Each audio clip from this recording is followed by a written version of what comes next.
I'm Liz Faublis, and this is Currents.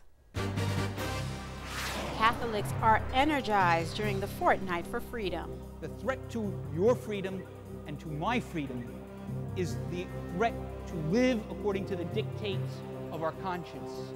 Plus, we'll get Bishop DiMarzio's take on the Supreme Court's healthcare reform decision. Religious liberty issues and being forced to provide things that we don't believe in. And that's why the 14 different groups have now sued in federal courts so that it could possibly go up to the Supreme Court for a decision on that. And people here in Brooklyn stand up for their rights. Well, religious freedom is certainly one of the pillars of our country. From the very beginning of our country, our Constitution has been guaranteeing freedom of religion.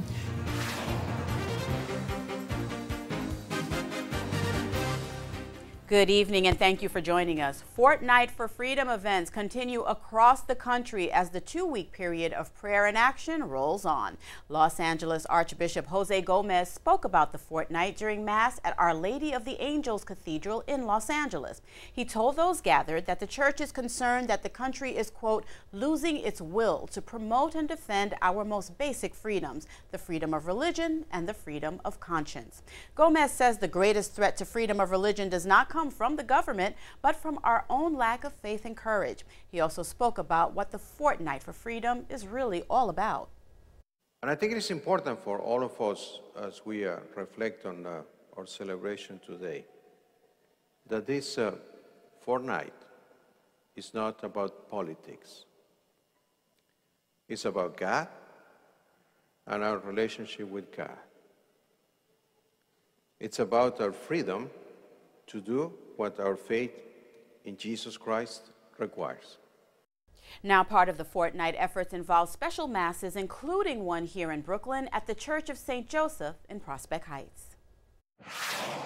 We're at the Church of St. Joseph tonight. We're kicking off this Fortnight for Freedom by beginning with the Holy Mass and then a period of prayer throughout the night. Fortnight is 14 days of prayer, but we don't end here at this Fortnight. This is really the jumping off point to say that there's a problem in our nation where there are some who would seek to marginalize the voice of the church, and we're going to stand up for our voice, whether it be on the HHS mandate that would require us to pay for pharmaceutics, which we deem immoral, or to provide medical benefits to same-sex couples. I'm understanding that this country was founded on certain principles, and those principles are being challenged through the Obamacare and through the health law. Many in the United States today would see to be offensive that you talk about religious freedom on this day. There's a real crisis of religious freedom taking place in the Middle East, in Saudi Arabia. There's a real crisis of religious freedom taking place in China. How can you Americans say that you're struggling with religious freedom? I think that the greatest strategy, the greatest thing that we can do is the Mass. You know, it's what makes us, it's what keeps us alive, it's what we're fighting for. And so the Mass is what allows us to be advocates. The Mass is what allows us to be, you know, to be educated, passionate citizens of the country. Today, there are little temptations for us, little accommodations that are being asked of us, which in and of themselves maybe don't seem that significant. But after all, what was the little accommodation that was being asked of Sir Thomas More? What was the little accommodation that could have easily been solved if he had only gone to a wedding and celebrated the king's immoral marriage to another queen? The fact that we have to contribute, that our premium, healthcare premium has to contribute to certain services for women, including abortions, I am completely and utterly against that. I don't want any of my money going into something that I don't believe in. Brothers and sisters, there are threats to your religious freedom and to my religious freedom. It's not the threat to our opportunity to worship. The threat to your freedom and to my freedom is the threat to live according to the dictates of our conscience.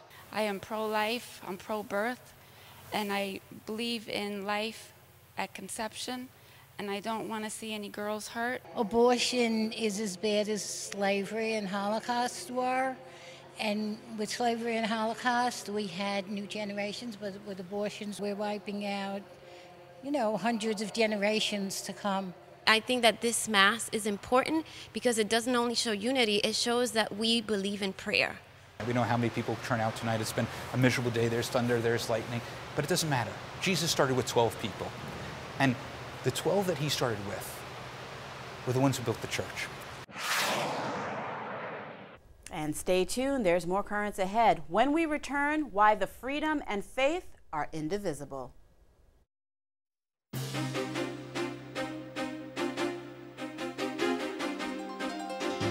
Welcome back to Currents. I'm Liz Faublas.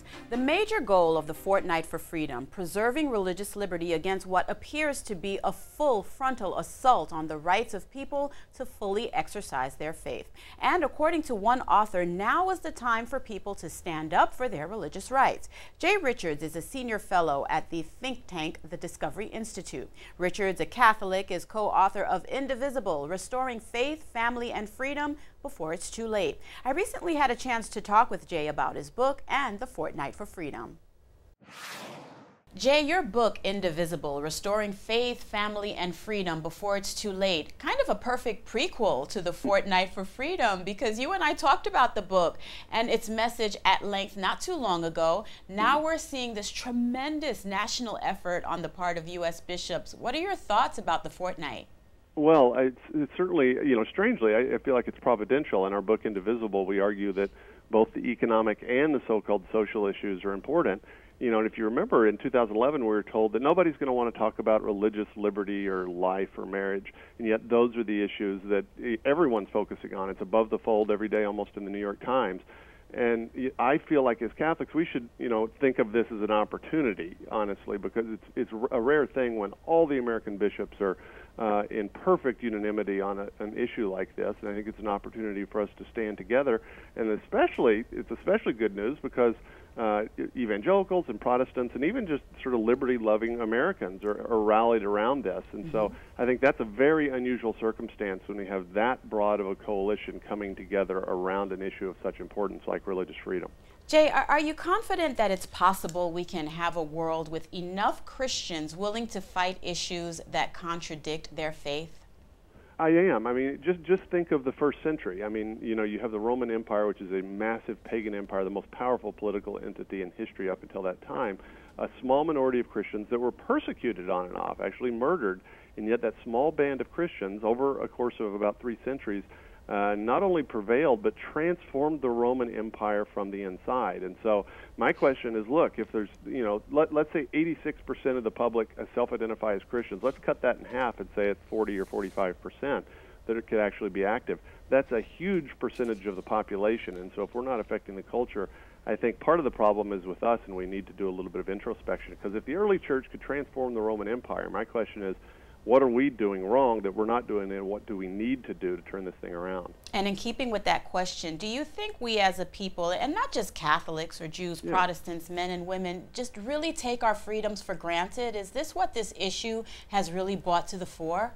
Absolutely. I mean, Lord Acton has this famous quote. He said, liberty is the delicate fruit of a mature civilization. The natural state of nature is not for us to have freedom. The natural state of nature is the strong prey on the weak.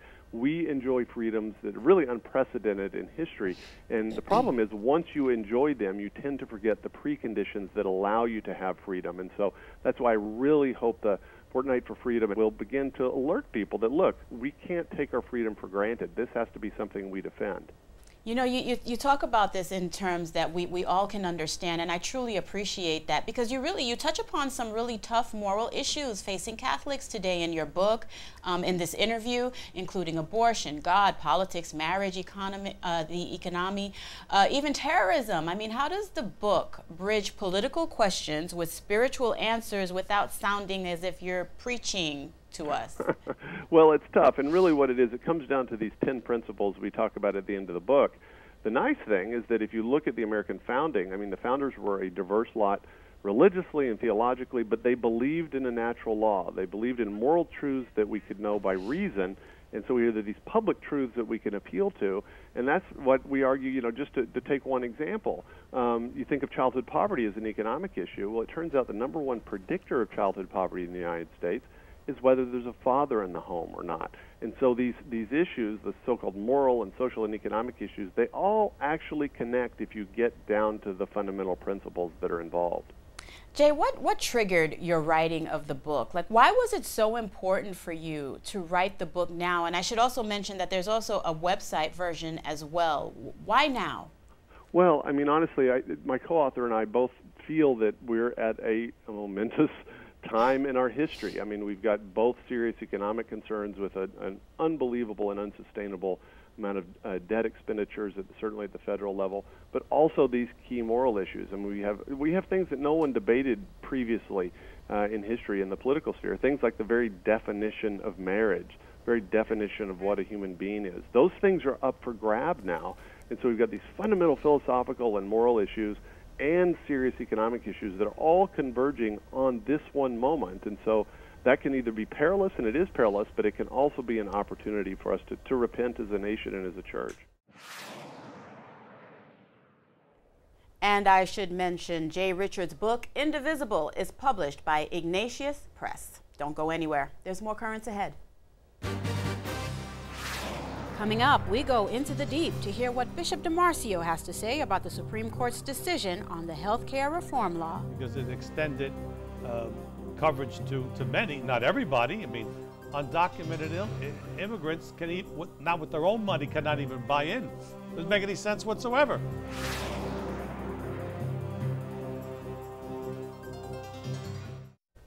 Welcome back. The healthcare reform law passed back in 2010 lives to see another day after the Supreme Court ruled on Thursday that its key provision can remain in place. In the majority opinion, Chief Justice John Roberts wrote that while Congress cannot force people to buy health coverage, the government can tax those who choose not to purchase health insurance. Still up in the air is the contraception mandate, which would force most religious organizations, regardless of their beliefs, to cover contraception in their employee health plans. Now, a number of ongoing cases are challenging that particular rule. For more on the Supreme Court's decision, our news director, Ed Wilkinson, spoke with Brooklyn Bishop Nicholas DiMarzio for this week's Into the Deep. Bishop, nice to see you. Good to be here. Yesterday was a big day in jurisprudence here in the United States. Really. The Supreme Court ruled that the Affordable Health Care Act is constitutional for the most part. Did that take you by surprise? What did you think of that decision? Well, I wasn't completely surprised, and I think the way it was argued and the way the court came down, was reasonable. Unfortunately, the issue that really affects the church was not addressed because it wasn't part of what was brought up to the court. Mm-hmm. But our religious liberty issues and being forced to provide things that we don't believe in, contraception and abortifacients and sterilization, has not been ruled upon. So that's a court fight for another day, and that's why the 14 different groups have now sued in federal courts so that it could possibly go up to the Supreme Court for a decision on that. Yeah. Apparently what the court ruled on was whether or not the president or the Congress has the right to issue a tax, in effect, is what they're calling it, a tax. And it's something that the president had said he was not going to impose a tax, but when they went into court, they said they argued it as a tax. Right. And the court says, sure, you can tax the people like that. So that seems to be what the ruling was on. Right, exactly. So it wasn't it was a kind of a surprise piece, but that's right. Exactly what happened. So now the church's concern is really, I mean, if it had been ruled unconstitutional, our argument would have been moot at this point, right? Right, but the church's concern, we were basically supportive of the Health Care Act because it extended coverage to many, not everybody. I mean, undocumented immigrants can eat, not with their own money, cannot even buy in. Doesn't make any sense whatsoever. Mm-hmm. They're here, they can pay for insurance, otherwise they're going to go to emergency rooms and be another burden. Mm-hmm. So that didn't make any sense. The whole issue of the religious liberty has to be adjusted. So those are the things we're concerned about. We were not trying to kill the bill or think that it wasn't a good idea. There was support. Unfortunately, there are 50 million people that are not going to be covered by it. That's another problem. Mm-hmm. So it was an incremental step. So there was good support from the church on the concept. The devil was in the details, obviously, with all the regulations and the mandates that came out of regulations. Normally, regulations don't contain mandates. They give procedures. But they've gone beyond that, making healthcare truly a province of the federal government, saying what should be done and what can't be done. There we have a problem. Right. But our problem with it as a church, you know, this is an attack on religious liberty because it forces us to pay for something that we do not morally believe in. Right. That issue lives, and that's going to fight another day in court. Yes, now. there's another day for that. Yeah, and there are a number of dioceses that have gone to court with this, and a number of Catholic agencies. So we're going to see where that goes for another day, right? Right. Yeah. You were in Washington yesterday, I guess, when. Yes, when I had a when it meeting came on the down. Migration Policy Institute, of which I'm the chairman of the board. So there was a lot of talk in Washington, especially about the immigration movement, which we're going to talk about in another show. And I think it's really good to make the point that the church is for health care reform. We're not fighting against it. We're actually trying to achieve something, but we think we need to reform what the reform is right now. Right, exactly. Yeah. So where do you see this going, Bishop? How long, do you think this? Well, we have a problem because the mandate will come in the fall, and if nothing is done by then, we're going to be in a very peculiar situation. What do we do? Risk fines, civil disobedience. It is a dilemma, really, that we have no answer to. If the administration comes back to the table and tries to renegotiate it, perhaps there can be some kind of solution. In my mind, probably would be that we have to allow people to buy their own health care, give them what we would pay, and they get their own policies. I think most of the people that work for the church have their own ideas of how they're going to do it. But I think for myself, I think that would be the easiest way to avoid conflict and get us out of the moral dilemma we're in. So you think that would be a solution? It would be. I think it has to be refined, but that's in general, I would say, a better way of approaching this. Instead of saying that the insurance company is going to pay, you're paying the premium, you're paying. Right. But if you're just letting people buy for themselves the health care, then it's their business. Yeah. And during this fortnight of freedom of prayer and education, do you get a sense that people are beginning to understand this issue a little bit better? Yeah, I think so. Wherever I've been and when people are talking about it, especially young people, I was surprised a bit that they are so concerned, that they understood the issues, that they're trying to do something. So I think we may get some traction so people will stop and think at least about it. Okay. Well, thanks for your insights into this, and it's we'll visit this again, I'm sure. Very good. And stay with us, there's more currents ahead. When we return, Catholics in Brooklyn are ready to fight to preserve their religious freedom. Prayer's an important thing. It's a powerful thing, but we need to do more than just pray.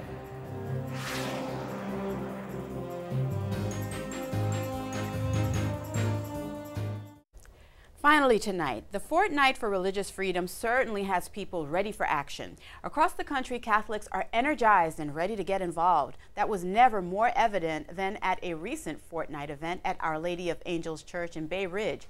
There we had a chance to hear from speakers and talk with the men and women who turned out for the event. They voiced their concerns and got down to the heart of what the Fortnight is all about, preserving the rights of all people of faith to exercise that faith in this country. Here at Our Lady of Angels Church in the Bay Ridge section of Brooklyn, tonight we're having two guest speakers from the diocese going to be talking about voter registration and the whole sense of freedom, rights. Our conscience is being attacked. Our religious freedom is under attack. Someone once will come and say, you can't go to Mass, or you can't exercise your right to be free, to believe in whatever you want to believe. Well, religious freedom is certainly one of the pillars of our country. From the very beginning of our country, our Constitution has been guaranteeing freedom of religion. Prayer's an important thing. It's a powerful thing. It's what makes us Catholics as a whole. But we need to do more than just pray. We cannot hope that they're going to do the right thing and act the right way. We need to be active. The church is on very, very dangerous grounds now because it most likely will not stop with what Obama is proposing now. What brought me here is fear. Fear of what is going to happen if we don't act now. If they're forcing you to provide contraception and provide sterilization. I mean, that's pretty 1984-ish with George Orwell. A few years ago in New York State, they started to tell us that you had to provide contraception, abortion services. And the option was, no, you don't have to if you became self-insured. But now we're being faced with another situation. It doesn't matter what we do. We are being told you have to do this.